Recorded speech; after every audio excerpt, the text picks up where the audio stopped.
просто да създам едно прекрасно семейство. Бях супер хелти натура, имах една програма, която следвах, трябваше да си направя шейк. Като почна да говоря за това нещо и много се развълнувам като цяло. Трябва ли да почна без да ни питаш? Вие сте вие и откъде сте? Йоана, родом от Перник. Аз съм Нели, родом от Лисабон, но израствам в Благоевград. С какво се занимавате? Развиваме бизнес в сферата на финансите и маркетинга.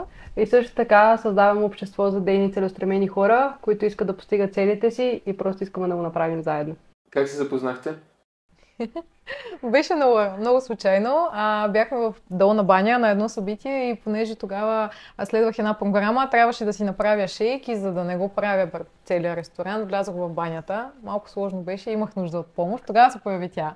Да, и аз влязох просто в банята, не очаквах, че ще видя момиче с кутия, с хранителни добавки и шейк в ръка, която се опитва да си направи шейка.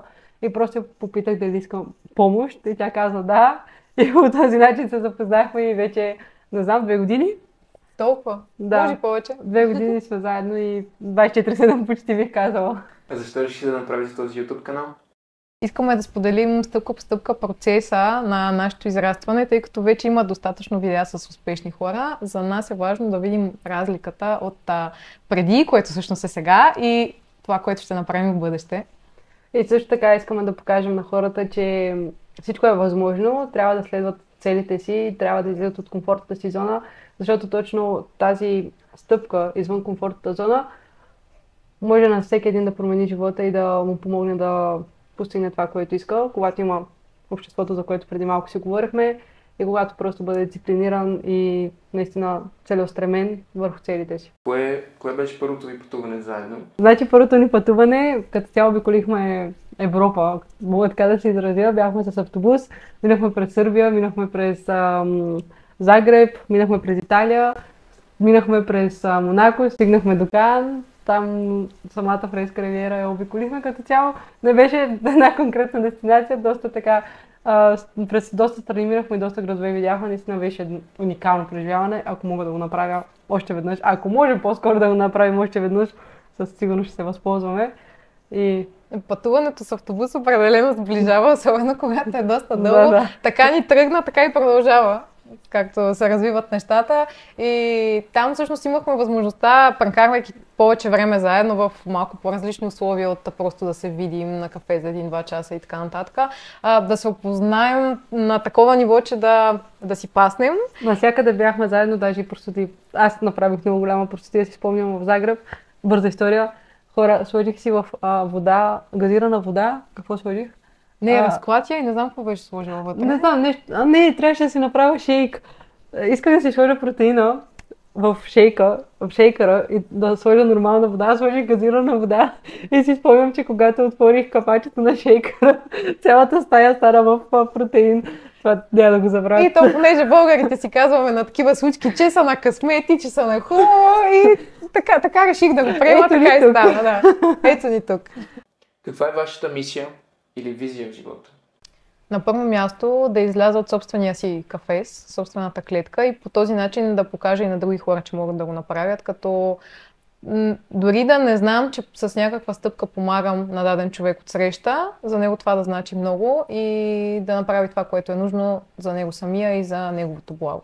Аз мисля, че има разлика между мисия и визия, защото е мисията нещо, което наистина по някакъв начин искаш да допринесеш на обществото, докато визия е за мен цел. Нещо, което искаш да постигнеш. Мисията смятам, че е свързана с това да помагам на хората да излизат от комфортната си зона, да ги накарам да се замислят и по някакъв начин да им покажа, че могат да живеят малко по-различен живот извън матрицата, това да се ходи на работа и от вкъщи на работа и от работа в къщи, а могат да направят нещо по-различно и наистина да започнат да следват целите си без значение в каква сфера се намират. А визията ми е просто да създам едно прекрасно семейство, в което да няма притеснения, в което да има любов, да има... Като почна да говоря за това нещо и много се развълнувам като цяло, но това е тема, която наистина мисля да засегна в по-късен етап в канала, тъй като е нещо, което е много лично за мен И затова на този етап няма да споделям толкова подробно. Аз пропуснах тази част, но тук гледните точки супер много се препокриват и честно казано смятам, че крайната цел на всеки е пряко свързана точно с темата за семейството, но за това ще питаме и вас по-късно. Да. Винаги ли сте знали, че ще се занимавате с това?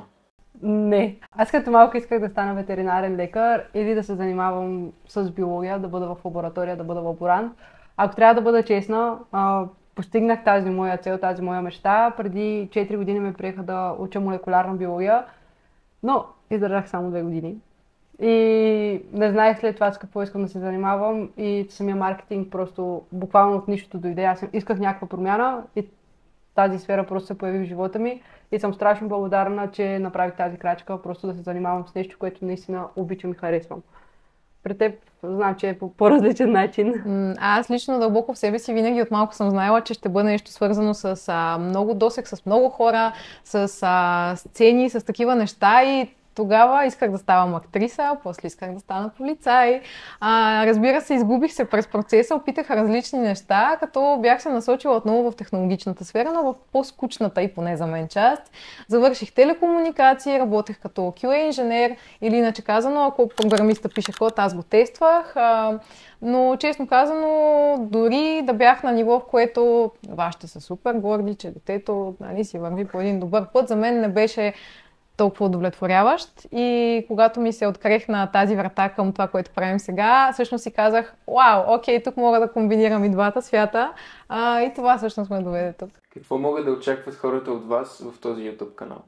Планираме да комбинираме както влогове от наши пътувания, така и такива от ежедневието ни и тъй като първоначалната идея беше да бъде нещо, което е по-близко за вас, нещо, което е интересно за вас. Много често ще се допитваме именно какво би било по-интересно от вашата призма за съдържанието, което качваме. И също така решихме да добавим и подкасти с хора, които са в момента на нашата вълна или на нашето ниво. По-скоро всички по някакъв начин искаме да постигнем някакви неща и се развиваме. И искаме да направим нещо като преди и след.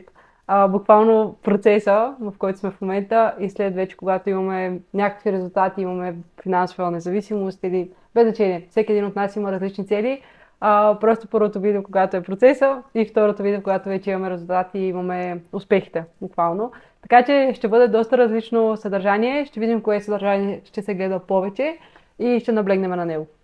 Абонирайте се за канала и помнете, че ако не пробвате, никога няма да разберете. другия път повече.